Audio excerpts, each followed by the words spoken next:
You do not address me, address the chairman. Para matuto naman kayo ng protocol. Daldalan ngayon, daldalan dito, hindi i-address ang chairman eh. Hindi po pwedeng i-insultuhin ka nitong mga tao na to. Ano ba naabot nyo? You may be somebody, but I'm everything. You may be something, but I'm everything. Based on my experience. Huwag kayong mga insulto ng kapwa nyo rito. Makinig kayo at i-respeto nyo yung protocol. Before you speak, sasabayan nyo, humingi kayong permiso sa chairman. Please raise your right hand, sir. Do you swear to tell the truth, the whole truth, and nothing but the truth in this investigation, sir? Thank you very much, sir. Please take your seat. Thank you, Comsec. Okay, Mr. Morales, noong nakarang hearing, if my memory serves me right, correct me if I'm wrong, nabanggit mo si former PDEA Chief, General Santiago, at pinuri mo pa siya, correct? Yes, Your Honor. Ngunit, meron akong video, medyo, kung gusto natin palabas, na mismo si General Santiago ay kine-question ang iyong integridad. General Santiago, kailan po nakuha itong video na ito at bakit nyo sinabi na his integrity is questionable? Mr. Chairman, Your Honor, magandang tanghali po sa inyong lahat. Medyo, because of my age, medyo hindi na ako as a matter of fact, hindi ako interesado sa hearing na to eh. Kaya lang, hindi na ako makapanood ng Netflix. Puro PDEA leak. Sabi ko, teka, kaya nung imbitahan ako, sige, pupunta na ako riyan. Meron din isang nagpunta sa akin na sabi ko, without my knowledge, sabi ko, wag mo na akong idamay dyan. Yung pala, ini-record niya yung aming conversation, which he showed sa vlog. Yung si Cap Nino Barsaga ba yun? Sabi ko, huwag mo ko idamay niya. Nagulat ako, inilabas niya bigla dito sa YouTube eh. Ngayon, ang malalim kasi itong pinagmumulan ng problema ng PDEA. Historical ang problema nito. Ang pinapalabas dito, kami mga sinungaling. Romy Enriquez, pwede Mr. Chairman, i-address ko si Romy. Ikaw pinapalabas mo, mentionin mo na akong Director General noon. Pagkatapos sinasabi mo, pababalikan ko kayo kung nakakaintindi kayo ng organization. Hindi ako nag-iimbestiga sa inyo. Meron legal service. Kung ano man ang resulta, nire-review ko yan at pinipirmahan ko kung approve, disapprove. Kung nag-appeal ka sa civil service at nakalusot ka, di buti sa'yo, good for you. Pero huwag mo akong sisihin na itatago nyo pa kung sino Director General nyo. Ha? Hindi, patapusin mo ko. You do not address me, address the chairman. Para matuto naman kayo ng protocol. Daldalan ngayon, daldalan dito, hindi i-address ang chairman eh. Ha? Huwag nyo akong ituro na hindi ko alam. Noong time na yan, Mr. Chairman, ang tao ng PDEA galing NARCOM. Iilan ng taon si General Abinido nag-organize yan. Out of the 1 billion pesos, minagastang 500 million, yung 500 million ginamit ni General Abinido para i-organize ang PDEA. Para i-organize ang PDEA. Yun ang minana ko sa kanya. Kaya nabuo yung PDEA because of General Abinido. Ngayon, yung mga tao dyan, mga galing NARCOM, maramihang pulis, nag-issue ng... PC, sir. PC, INP. NARCOM. NARCOM. Pagkatapos, ang nag-issue ang ating presidente, former President Gloria Macapagal Arroyo, na i-recall lahat ang pulis. Alam nyo, natira sa akin, 100 persons. Karamihan, admin. So, anong ginawa ko doon? I grew up as an intelligence officer. How can you operate nationwide with 100 people? Kaya na-recruit dyan sila Romy Enriquez, si Agent Morales. Dahil we don't have 100 people, kaya forced to good kami na mag-recruit ng tao. Ang masakit noon, nakalustot daw siya. Ang sinisisi niya, mahina ang PDEA. Di ba binanggit niya doon sa hearing dito? Kasalanan ng PDEA, mahina yung nagre-recruit eh. Nakuha na siya, may kasalanan pa yung ahensya. Pagkatapos, nadesisyonan yung kanyang mga cases. Anong nangyari doon? Nag-appeal sa Court of Appeals. Nag-appeal sa Supreme Court. Sinasabi niya, mali.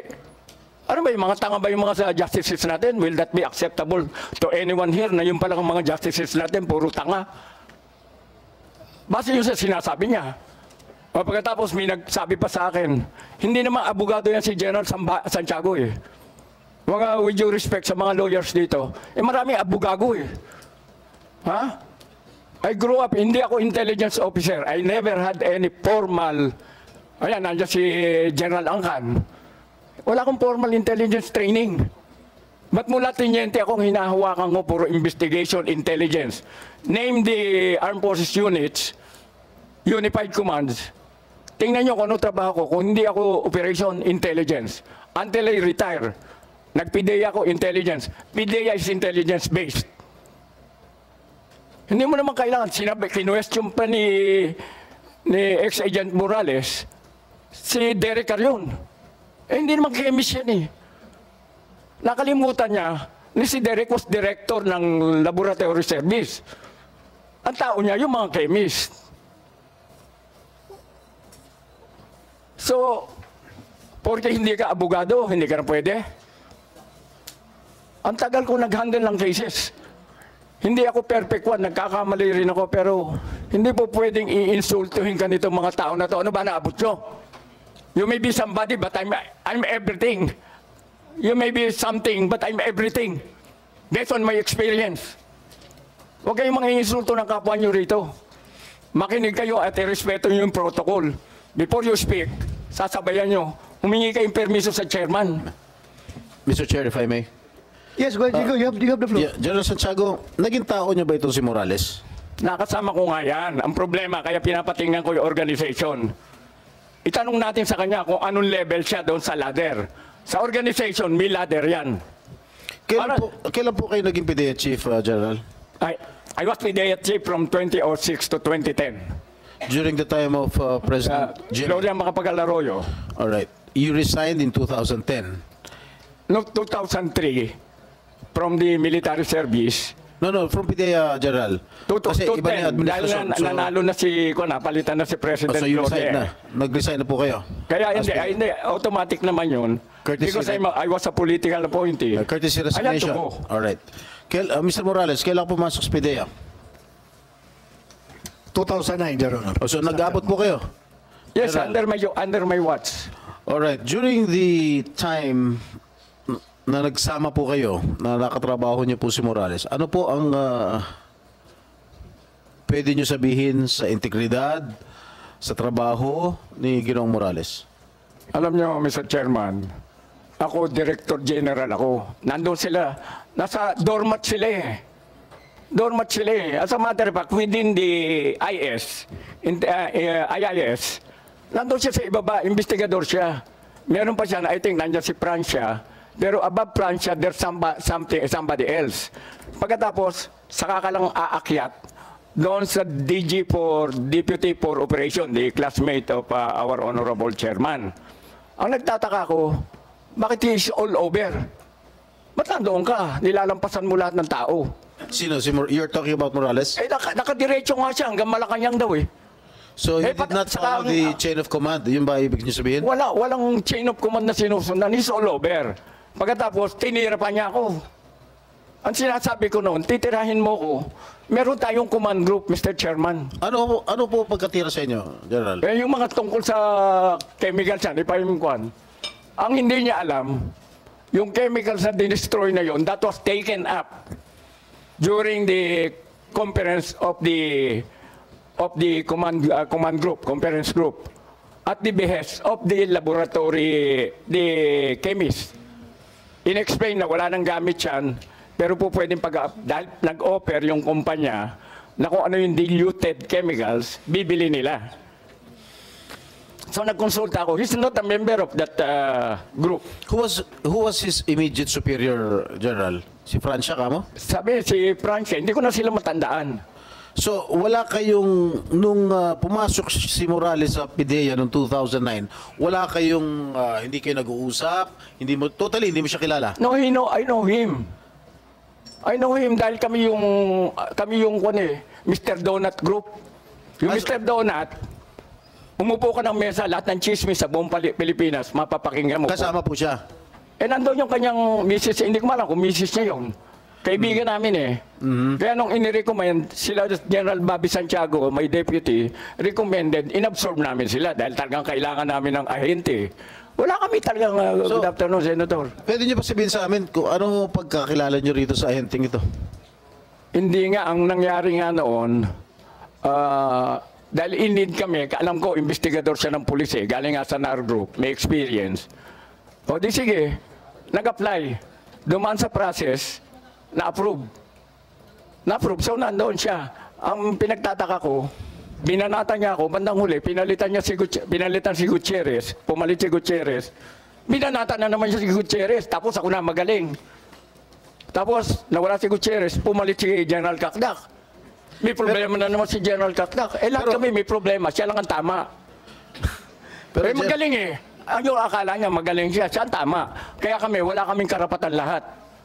Pero General, bago nyo tinanggap o nag-apply sa PIDEA itong si Morales, hindi nyo ba chinek yung kanyang background na na-drop siya sa PNP, na-dismiss siya sa serbisyo, na-suspindi siya, tapos na-drop na naman sa PNP?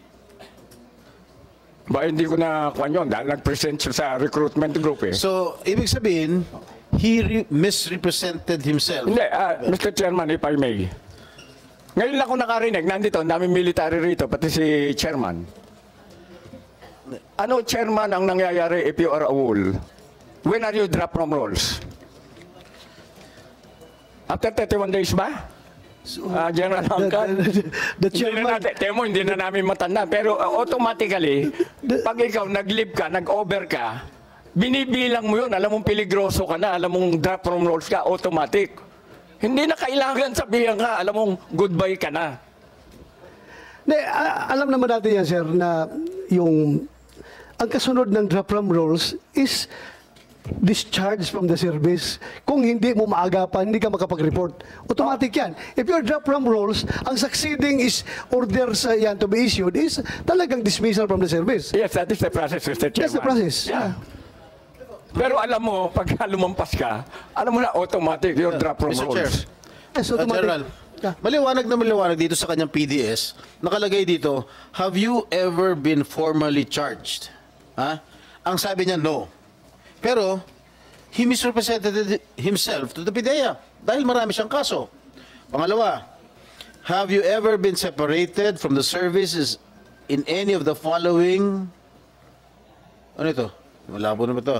Modes of resignation, retirement, dropped from the roles, dismissal, termination, end of term, finished contract, awol, or phased out in the public or private sector? Ang sinagot niya, no.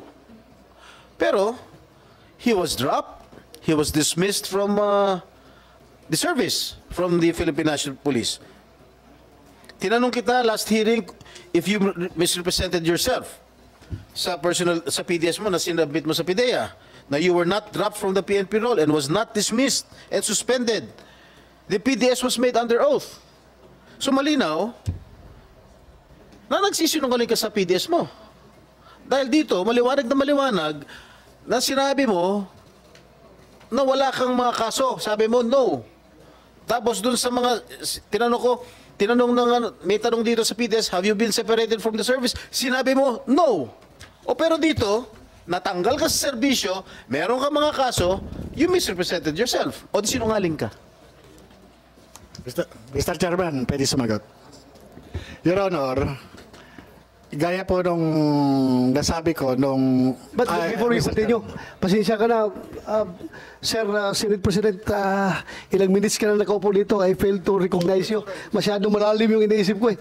Pasensya ka na, I would like to acknowledge the presence of our Senate President, Senator Mig Zubiri.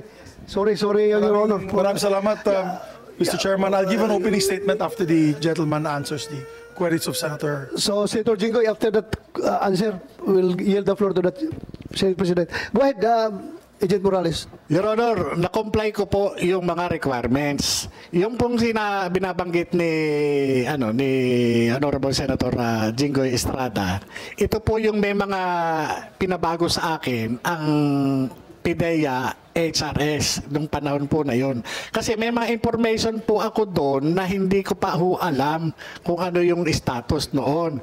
Ngayon, nung bago ako tanggapin ng recruitment committee, na-comply ko po lahat, pati nga po mga clearances eh. Ngayon po, kay ako po nire-respeto ko po si si Gerald Agent Santiago. Morales, klaruhin lang kita. Kung you misrepresented yourself, ako, sigurado ako, yung mga taga-PDEA people will run after you and will charge you with fraudulent